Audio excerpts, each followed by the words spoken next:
Am Sam ಅಂತ ಒಂದು English cinema ಇದೆ, ಅದರಿಂದ ಅದು ಇನ್ಸ್ಪೈರ್ ಆಗಿ ಮಾಡಿರೋ ಪಿಕ್ಚರ್ ಅದು. ಆ ಕತೆ ಬೇರೆ, ಈ ಕೋರ್ ಪಾಯಿಂಟ್ ಬೇರೆ. ಇದ್ರದ್ದು ಇವಾಗ ಏನು ನಾವು ಅಲಿಗೇಷನ್ ಮಾಡ್ತಾ ಇದೀವ, ಇದ್ರ ಕೋರ್ ಪಾಯಿಂಟು ಒಂದು ಮಗುನ ಒಬ್ಬ ಫಾದರ್ ಬೆಳೆಸ್ತಾ ಇರ್ತಾನೆ, ದತ್ತು ತಗೊಂಡು ಬೆಳೆಸ್ತಾ ಇರ್ತಾನೆ. ಅವಾಗ ಒರಿಜಿನಲ್ ಫಾದರ್ಸ್ ಬಂದು ಈ ಮಗುನ ನನಗೆ ವಾಪಸ್ ಕೊಡಿ ಅನ್ನೋದು ಕೋರ್ ಪಾಯಿಂಟ್. ಇದು ಈ ಕೋರ್ ಪಾಯಿಂಟು ದೈವ ತಿರುಮಗಳಲ್ಲ.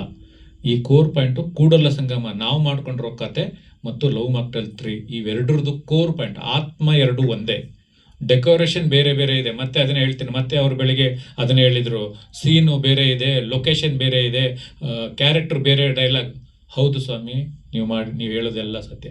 ಆದರೆ ಒಂದು ಸಿನಿಮಾಗೆ ಆತ್ಮ ಅನ್ನೋದೊಂದು ಇರುತ್ತಲ್ಲ, ಕೋರ್ ಪಾಯಿಂಟ್ ಅನ್ನೋದೊಂದು ಇರುತ್ತಲ್ಲ, ಆ ಕೋರ್ ಪಾಯಿಂಟ್ ನಮ್ದು ಅಲಿಗೇಷನ್ ಇರೋದೇ ಇಂಟ್ರೋಲ್ ಬ್ಲಾಕ್ ಏನಿದೆಯಲ್ಲ, ನಂದು ಇಂಟ್ರೋಲ್ ಬ್ಲಾಕ್ ಇಂದ ಹಿಡಿದು ಕ್ಲೈಮ್ಯಾಕ್ಸ್ವರೆಗೂ ನನ್ನ ಕತೆ ಅದು. ನಿಮ್ಮ ಪಾತ್ರಗಳು ಬೇರೆ ಬೇರೆ ಸೃಷ್ಟಿ ಮಾಡ್ಕೊಂಡಿದ್ದಾರೆ, ಆದರೆ ಅಲ್ಲಿ ಏನು ಕೋರ್ ಪಾಯಿಂಟ್ ಇದೆಯಲ್ಲ, ಆ ಕೋರ್ ಪಾಯಿಂಟ್ ನಮ್ದು. ಅದು ನಮ್ದರಿಂದನೇ ನೀವು ಇನ್ಸ್ಪೈರ್ ಆಗಿ ಮಾಡಿರೋದು. ಇದು ಖಂಡಿತವಾಗ್ಲೂ ಹೌದು. ಇದನ್ನು ನಾವು ಕೋರ್ಟಲ್ಲಿ ನಿರೂಪಣೆ ಮಾಡೇ ಮಾಡ್ತೀವಿ, ಇದನ್ನು ಪ್ರೂವ್ ಮಾಡೇ ಮಾಡ್ತೀವಿ. ಮತ್ತು ಚೇಂಬರಲ್ಲಿ ಕರೆದಿದ್ದಾರೆ.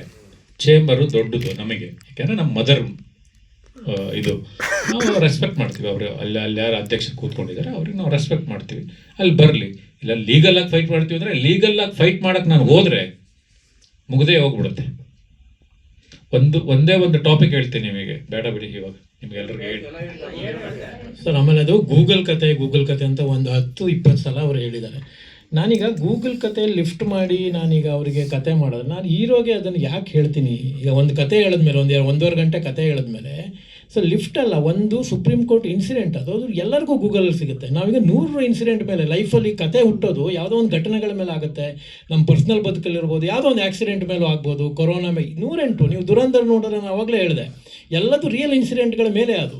ಸೊ ನಾನು ಅದನ್ನು ಕತೆ ಹೇಳಿ ಕೂಡ ಈ ಕೇಸು, ಆಮೇಲೆ ನಮ್ಮ ಸ್ಕ್ರೀನ್ ಪ್ಲೇಲೇ ಅದನ್ನು ಇಟ್ಕೊಂಡಿದ್ದೀವಿ. ಎಂಡ್ ಸ್ಕ್ರೋಲಿಂಗ್ ಟೈಟ್ಲಲ್ಲೂ ಬರುತ್ತೆ ಯಾವ್ಯಾವ ಕೇಸಲ್ಲಿ ಏನೇನಾಗಿದೆ, ಆ ಕೇಸ್ ಜೊತೆನೂ ಕೂಡ ಬೇರೆ ಬೇರೆದು ಎಲ್ಲ ನಾವು ಹಾಕ್ತೀವಿ.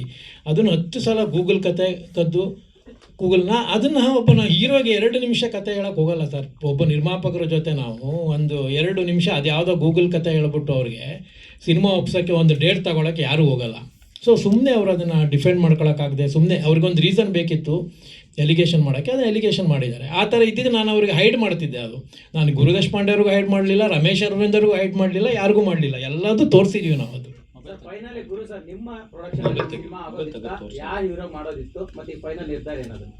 ಸರ್, ನಾವು ಈ ಕತೆ ರೆಡಿ ಆದ ತಕ್ಷಣ ಫಸ್ಟ್ ನಾವು ರಮೇಶ್ ಅರವಿಂದ್ ಸರ್ಗೆ ಹೋಗಿ ಹೇಳಿದ್ದು ಕತೆನ. ರಮೇಶ್ ಅರವಿಂದ್ ಸರ್ಗೆ ಹೋಗಿ ಕತೆ ಹೇಳಿ, ಈ ಕತೆ ಇನ್ನೂ ಬೇರೆ ಥರದ್ದು ಒಂದು ಸ್ವಲ್ಪ ಆಗಬೇಕು ಅಂತ ಹೇಳಿ ಸೆಕೆಂಡ್ ಟೈಮ್ ಹೋಗಿ ವಿತ್ ಸ್ಕ್ರೀನ್ ಪ್ಲೇ ಹೇಳಿದ್ವಿ.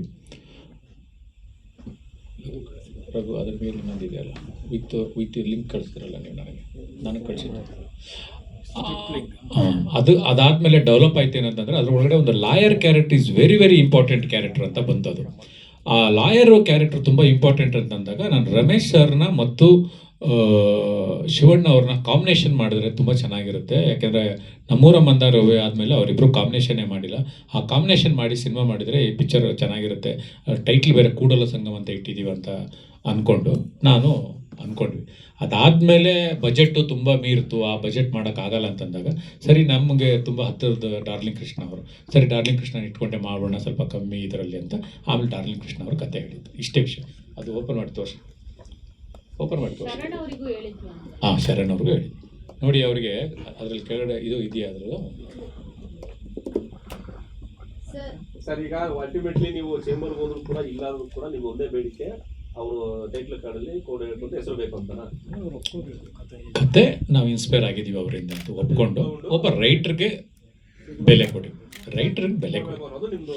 ಇವತ್ತು ಕನ್ನಡ ಇಂಡಸ್ಟ್ರಿ ಬೇರೆ ಬೇರೆ ಇಂಡಸ್ಟ್ರಿಗೆ ಹೋಲಿಸ್ಕೊಂಡ್ರೆ ಸಕ್ಸಸ್ ರೇಟ್ ಕಮ್ಮಿ ಇದೆ. ಯಾಕೆಂದರೆ ನಾವು ರೈಟರ್ಸ್ಗೆ ಬೆಲೆ ಕೊಡ್ತಾ ಇಲ್ಲ. ರೈಟರ್ಸ್ಗೆ ಬೆಲೆ ಕೊಟ್ಟರೆ ಆಟೋಮೆಟಿಕ್ ಆಗಿ ನಾವು ಮಲಯಾಳಂಗಿಂತ ಒಳ್ಳೆ ಸಿನಿಮಾ ಮಾಡ್ಬೋದು, ತೆಲುಗಿಗಿಂತ ಒಳ್ಳೆ ಸಿನಿಮಾ ಮಾಡ್ಬೋದು, ತಮಿಳ್ಗಿಂತ ಒಳ್ಳೆ ಸಿನಿಮಾ ಮಾಡ್ಬೋದು. ರೈಟರ್ಸ್ಗೆ ಬೆಲೆ ಕೊಟ್ಟರೆ, ನೀವು ರೈಟರ್ಸ್ನ ಕತೆ ಕೇಳಿಬಿಟ್ಟು ಆ ರೈಟರ್ಸ್ಗೆ ಬೆಲೆ ಕೊಡದೆ ನಾನೇ ಎಲ್ಲ ಮಾಡಿದೆ ಅಂತ ಹಾಕ್ಕೊಂಡ್ರೆ ಏನಿದೆ ರೀ ಅದರಲ್ಲಿ? ಒಬ್ಬ ರೈಟರ್ಸ್ಗೆ ಸ್ಕ್ರೀನ್ ಪ್ಲೇ ರೈಟ್ರಲ್ಲಿ ರಾಘುವನ್ನು ಮಾಡಿದ ಮುಗಿದೇ ಹೋಯ್ತಲ್ಲ, ಏನಿದೆ ಅದರಲ್ಲಿ? ಏನು 1 ಕೋಟಿ ರೆಮ್ಯುನೇಷನ್ ಕೇಳ್ತಾರಾ ರಾಘು? ಇಲ್ವಲ್ಲ, 1 ಕೋಟಿ ಅಂತ ಕೇಳಲ್ವಲ್ಲ. ಏನಕ್ಕೆ ನಿಮಗೆ ಕತೆ, ಚಿತ್ರಕತೆ, ನಿರ್ದೇಶನ, ನಿರ್ಮಾಪ ಎಲ್ಲ ನಾನೇ ಹಾಕೊಳ್ಳುವಂಥದ್ದು ಏನಿದೆ ಅದರಲ್ಲಿ? ಒಬ್ಬ ರೈಟ್ರಿಗೆ ವ್ಯಾಲ್ಯೂ ಕೊಟ್ಟರೆ ಇಂಡಸ್ಟ್ರಿ ಬೆಳೀತದೆ. ಇವಾಗ ಆ ಪಿಕ್ಚರಲ್ಲಿ ರಾಘವೇಂದ್ರ ನಾಯಕ್ ಅವ್ರಿಗೆ ಹೆಸರು ಕೊಟ್ಟರೆ, ನಾನು ಲವ್ ಮಾಕ್ಟೇಲ್ 3ಯಲ್ಲಿ ಸ್ಕ್ರೀನ್ ಪ್ಲೇಗೆ ಹೆಲ್ಪ್ ಮಾಡಿದ್ದೀನಿ ಸರ್ ಅಂತ ಹೇಳಿದ್ರೆ 1-2 ಸಿನಿಮಾ ಸಿಗುತ್ತೆ ಇವ್ರಿಗೂ. ಆ 1-2 ಸಿನಿಮಾದಿಂದ ಇವ್ರು ಬದುಕು ಕಟ್ಕೊಳ್ತಾರೆ. ಈ ಥರ ಇನ್ನೊಂದು 4 ಜನ ರೈಟರ್ಸ್ ಬರ್ತಾರೆ. ಇವಾಗ ಜೆಂಟಲ್ಮ್ಯಾನ್ ಸಿನಿಮಾ ಮಾಡೋಕ್ಕಿಂತ ಮುಂಚೆ ಅವ್ರೊಂದು ಸಿನಿಮಾ ಆವ್ರೇಜ್ ಆಗಿತ್ತು ಜಡೇಶ್ ಅವರಿಗೆ. ನಾನು ಕರೆದು ಜೆಂಟಲ್ಮ್ಯಾನ್ ಸಿನಿಮಾ ಕೊಟ್ಟೆ, ಒಳ್ಳೆ ರಿಪೋರ್ಟ್ ಬಂತು, ಸಾಂಗ್ ಹಿಟ್ ಆಯ್ತು, ಎಲ್ಲ ಹಿಟ್ ಆಯಿತು. ಅದಾದಮೇಲೆ ಹೋಗಿ ಶರಣ್ ಅವ್ರಿಗೆ ಸಿನಿಮಾ ಮಾಡಿದ್ರು, ಹೋಗಿ ದುನಿಯಾ ವಿಜಯ್ ಅವ್ರಿಗೆ ಸಿನಿಮಾ ಮಾಡಿದ್ರು, ಹೋಗಿ ಕಾಟೇರ ಕತೆ ಬರೆದ್ರು. ಒಬ್ಬನ ಬೆಳೆಸೋದ್ರಿಂದ, ಒಬ್ರಿಗೆ ಕ್ರೆಡಿಟ್ ಕೊಡೋದ್ರಿಂದ ಕಮ್ಮಿ ಏನಾಗುತ್ತೆ ಅಲ್ವಾ? ಅದನ್ನು ಅರ್ಥ ಮಾಡ್ಕೊಳ್ತಾ ಇಲ್ಲ. ಅದ್ರ ಬಗ್ಗೆ ಮಾತಾಡಿ ಅಂತಂದ್ರೆ ಇನ್ಯಾವುದ್ರ ಬಗ್ಗೆನೂ ಮಾತಾಡ್ತಾರೆ, ಪರ್ಸನಲ್. ನಿರ್ಭೀತ, ನಿಷ್ಪಕ್ಷಪಾತ, ವಿಶ್ವಾಸಾರ್ಹ ಸುದ್ದಿಗಳಿಗೆ ಮತ್ತೊಂದು ಹೆಸರಾಗಿರುವಂತ ನ್ಯೂಸ್18 ಕನ್ನಡ ಈಗ ಆಪ್ನಲ್ಲೂ ಲಭ್ಯವಿದೆ. ದಯವಿಟ್ಟು ಇಲ್ಲಿರುವ QR ಕೋಡ್ ಅನ್ನ ಸ್ಕ್ಯಾನ್ ಮಾಡಿಕೊಂಡು ಆಪ್ ಅನ್ನ ಡೌನ್ಲೋಡ್ ಮಾಡೋದಕ್ಕೆ ಮರಿಬೇಡಿ. ನಿಮ್ಮ ಬೆಂಬಲ ಹೀಗೆ ಸದಾ ನಮ್ಮೊಂದಿಗಿರಲಿ. ಧನ್ಯವಾದ.